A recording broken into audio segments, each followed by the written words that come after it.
There are three areas you're going to be working on when removing the mirror.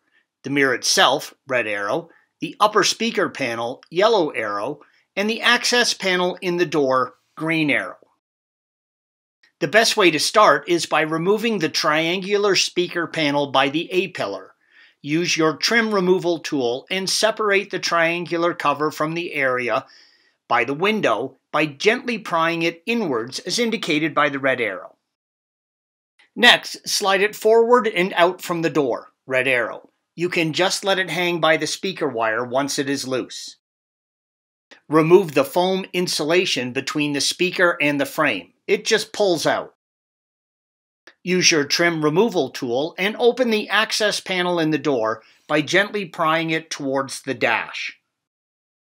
With the panel open, disconnect the two wiring connections for the mirror, red arrows. Remove the tab that holds the speaker wire and mirror wires to the door. Use a T25 Torque and remove the 3 screws holding the mirror to the door as indicated by the red arrows. While the mirror is held in place by a channel on the outside, you should support it while removing the final screw to prevent damage.